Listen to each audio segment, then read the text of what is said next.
সবাইকে অনেক ধন্যবাদ। আজকে এখানে আসতে পেরে খুব ভালো লাগছে, যদিও আমি একজন অমুসলিম। পবিত্র বাইবেলের ওল্ড টেস্টামেন্টে একথা বলা আছে যে ঈশ্বর রাত এবং দিন সৃষ্টি করলেন একেবারে প্রথম দিনে। তারপরে ঈশ্বর সৃষ্টি করলেন সূর্য এবং চাঁদ। সূর্য যদি না থাকে তাহলে দিন আর রাত কিভাবে আসবে? একইভাবে পবিত্র কোরআনে বলা হয়েছে যে সূর্য পৃথিবীর চারপাশে ঘুরে। এটা আছে ২১ অধ্যায়ের ২২ নম্বর আয়াতে। কোরআনে যে ঈশ্বর বিশ্বজগৎকে নিয়ন্ত্রণ করে, আমার সন্দেহ হচ্ছে ঈশ্বর কি বিশ্বজগৎ সৃষ্টির সময় কোনো রকম ভুল করেছিলেন? আর আমার মতে পবিত্র বাইবেল আর কোরআনের এই কথাগুলো আধুনিক বিজ্ঞানের বিরুদ্ধে। একটু ব্যাখ্যা করেন ভাই। আপনার নামটা বলবেন, আর কোরআনের ব্যাপারে যেটা বললেন আমি ঠিকমতো শুনতে পাইনি। প্রথমে আপনার নাম, আর কোরআন যে কথাটা বলছে যে সূর্য, কোরআনের সূরা নম্বর ৬ নম্বর সূরা কি সূর্য প্রদক্ষিণ করে? আপনি বললেন ২১-২২ অধ্যায় ২১ আয়াত ২২ অধ্যায় নম্বর ২১ আয়াত ২২ যে সূর্য প্রদক্ষিণ করে। না, সম্ভবত এটা ৬ নম্বর সূরাতে। আচ্ছা, তবে ২১ নম্বর অধ্যায়ের ২২ নম্বর আয়াত বলছে ঈশ্বর বিশ্বজগৎ নিয়ন্ত্রণ করেন। হ্যাঁ, আপনার মতে এটা বিজ্ঞানের বিপক্ষে যায়। হ্যাঁ ভাই, আপনি প্রশ্ন করলেন, বললেন যে খ্রিস্টানদের বাইবেল পড়েছেন আর বাইবেলের কয়েকটা অনুচ্ছেদ উল্লেখ করলেন। এরপর কোরআনের ব্যাপারে রেফারেন্সটা আপনি বলেননি। বললেন বাইবেলে আছে ঈশ্বর প্রথম দিনে সৃষ্টি করলেন দিবস এবং রাত্রি। আপনি যেটা বলেছেন সেটা আছে বাইবেলের প্রথম বইতে, বুক অব জেনেসিস অধ্যায় ১ অনুচ্ছেদ ৩। হ্যাঁ, বলা হয়েছে সর্বশক্তিমান ঈশ্বর দিবস এবং রাত্রি সৃষ্টি করেছেন একেবারে প্রথম দিনে। এরপর আপনারা আরো দেখবেন জেনেসিস অধ্যায় ১ অনুচ্ছেদ নাম্বার ১৩ থেকে ১৯ বলা হয়েছে যে ঈশ্বর সূর্য সৃষ্টি করেছেন চতুর্থ দিনে। আমি রেফারেন্সগুলো বলছি। এটা কি বিজ্ঞানের বিপক্ষে যায় না? আমি আপনার সঙ্গে একমত, এটা বিজ্ঞানের বিরুদ্ধে। আমি একটা ডিবেট করেছিলাম ডক্টর উইলিয়াম ক্যাম্বেলের সাথে আমেরিকায়। ডক্টর উইলিয়াম ক্যাম্বেল একজন মিশনারি আর মেডিকেল ডাক্তার, কোরআনের বিরুদ্ধে বই লিখে ডক্টরেট ডিগ্রি পেয়েছেন। আর সেই ডিবেটের topic Quran, Bible and modern science. সেখানে আমি এই প্রশ্নটা করেছিলাম, তিনি উত্তর দিতে পারেননি।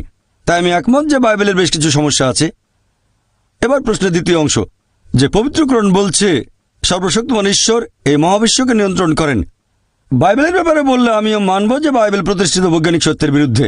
আপনি প্রশ্ন করলেন পবিত্র কোরআন বলছে আল্লাহ তাআলা এই মহাবিশ্বকে নিয়ন্ত্রণ করেন, সূর্য প্রদক্ষিণ করে, এটা আপনি বলেননি।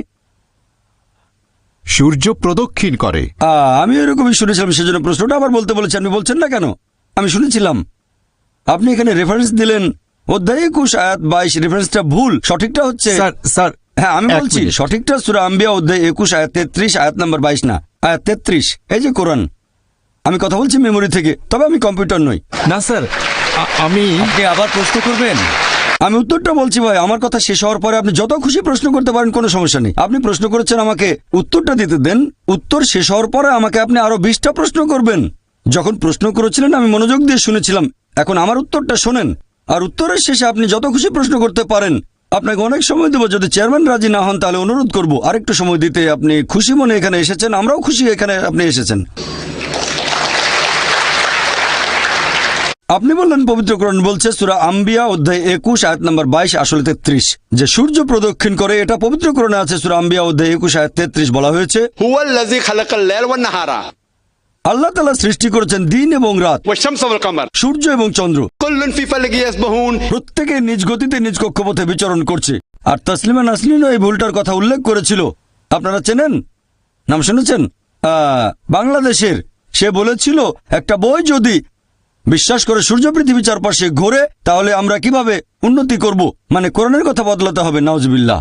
আসলে তাকে দৃষ্টিভঙ্গি বদলে সঠিকভাবে কোরআন পড়তে হবে। পবিত্র কোরআন বলছে হুয়াল্লাযী খালাকাল লাইলা ওয়ান নাহারা, আল্লাহ তাআলা সৃষ্টি করেছেন রাত এবং দিন, ওয়াশ শামসা ওয়াল কামার, সূর্য এবং চন্দ্র। কুল্লুন ফি ফালাকি ইয়াসবাহুন, প্রত্যেকে নিজ গতিতে নিজ কক্ষপথে বিচরণ করছে। কোরআনের কোথাও বলা হয়নি যে সূর্য পৃথিবীর চারপাশে প্রদক্ষিণ করছে, কোথাও বলা হয়নি এটা। পবিত্র কোরআন এখানে বলছে সূর্য এবং চাঁদ প্রদক্ষিণ করে আর আবর্তিত হয়। কোথাও বলা হয়নি পৃথিবীর চারপাশে। এই আয়াতে পৃথিবী শব্দটা কোথাও নেই। বলা হয়েছে هو الذي خلق الليل والنهار আল্লাহ তাআলা সৃষ্টি করেছেন রাত এবং দিন, والشمس والقمر সূর্য এবং চন্দ্র। كل في فلك يسبحون প্রত্যেকে নিজ গতিতে নিজ কক্ষপথে বিচরণ করছে। আমি স্কুলে থাকতে পড়েছিলাম যে সূর্য প্রদক্ষিণ করে, নিজ অক্ষের চারপাশে প্রদক্ষিণ করে না।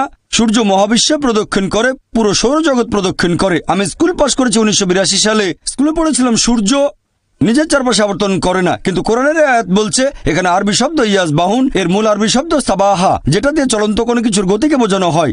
এই সাবাহা শব্দটা দিয়ে যদি মেঝের উপর থাকা কাউকে বোঝায়, তার মানে এই না যে গড়াচ্ছে, সে হাঁটছে এবং দৌড়াচ্ছে। যদি এই শব্দটা দিয়ে পানিতে থাকা কোনো লোককে বোঝানো হয়, তার মানে এই না যে সে ভাসছে, এর মানে সাঁতার কাটছে। আর আল্লাহ যখন এই শব্দটা দিয়ে গ্রহ নক্ষত্র বোঝাচ্ছেন, তার মানে এই না যে সেগুলো উড়ছে, এর মানে সেগুলো নিজ অক্ষের চারপাশে আবর্তন করছে। তাহলে কোরআন বলছে যে সূর্য এবং চন্দ্র প্রদক্ষিণের পাশাপাশি তারা নিজ অক্ষের চারপাশে প্রদক্ষিণ করে। যখন কোরআন পড়লাম তখন ভাবলাম যে স্কুল বইয়ে ভুল পড়েছি আমরা, সূর্য আবর্তিত হয় না। এখন বিজ্ঞান আর উন্নত হয়েছে, তাই আমরা জানি একটা টেবিলের উপর সূর্যের প্রতিবিম্বকে ধরে রাখলে সেখানে দেখতে পাবো সূর্যের কিছু কালো স্পট আছে, আর এই কালো স্পটগুলো আনুমানিক 25 দিনে একবার সম্পূর্ণ ঘুরে আসে। তার মানে সূর্য আনুমানিক 25 দিনে নিজের চারপাশে একবার ঘুরে আসে। তাহলে স্কুলে যা শিখেছিলাম 1982 সালে, এখনকার বিজ্ঞান বলছে তা ভুল। কোরআন এই কথাটা কিন্তু 20 বছর আগে বলেনি, বলেছে 1400 বছর আগে। আমি স্কুলে যা পড়েছিলাম 20 বছর আগে, পবিত্র কোরআন বলছে যা জেনেছিলাম তা ভুল।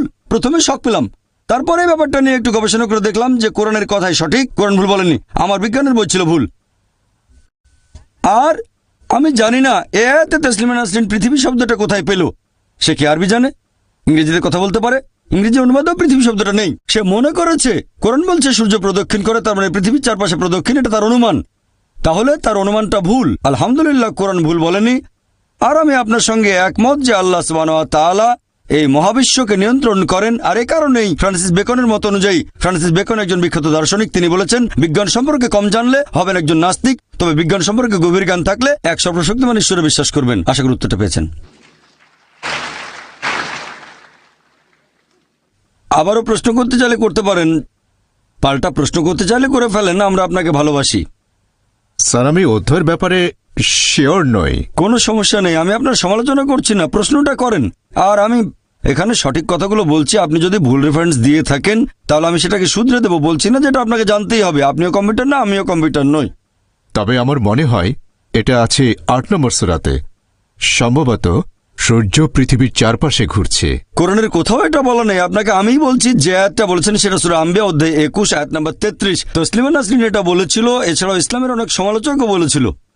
অধ্যায় 8 মানে সূরা আনফালের কোথাও বলা হয়নি যে সূর্য ঘুরছে। কোনো আয়াতই বলছে না সূর্য ঘুরছে। এর কাছাকাছি যে আয়াতটা পাবেন, যদি আরবি না জানেন তাহলে কোরআনের অনুবাদ পড়েন, এটা সূরা আম্বিয়া। আপনার রেফারেন্সটা ছিল কাছাকাছি, মাত্র 11টা আয়াতের পার্থক্য।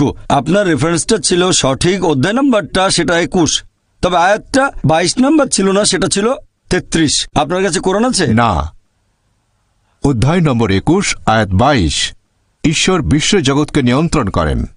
আচ্ছা, আরেকটা, ঈশ্বর মহাবিশ্বকে নিয়ন্ত্রণ করেন। এখন আমি আপনাকে বলি, বিজ্ঞান এখনো এতটা উন্নত হয়নি যে আল্লাহ সুবহানাহু ওয়া তাআলা সম্পর্কে কিছু জানাতে পারবে। একটা লেকচার দিয়েছিলাম, is the Quran God's word. সেখানে বৈজ্ঞানিকভাবে প্রমাণ করেছি যে আল্লাহ সুবহানাহু ওয়া তাআলা আছেন। ভলান্টিয়ারদের অনুরোধ করবো ওনাকে একটা ভিডিও ক্যাসেট দিতে।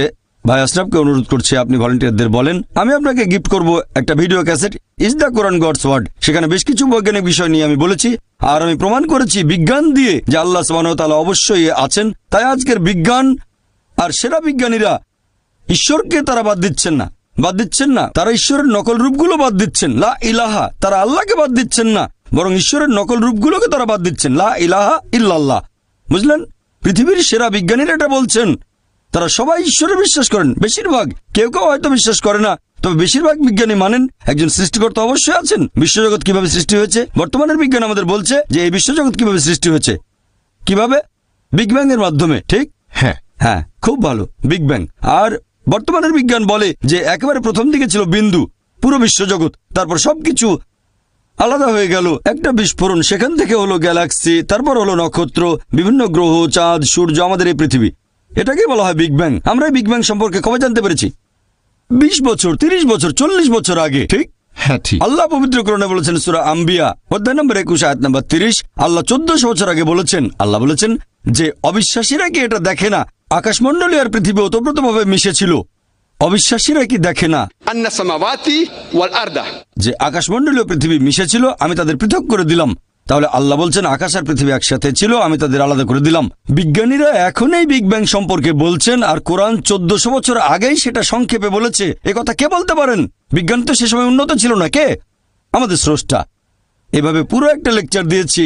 আপনি আমার ভিডিও ক্যাসেট দেখেন, কোরআন অ্যান্ড মডার্ন সায়েন্স আর is the Quran God's word. ইনশাল্লাহ যদি আপনি খোলা মন নিয়ে দেখেন তাহলে আপনিও এটা মানবেন, আল্লাহ একজন আর তিনি বিশ্বজগতের স্রষ্টা।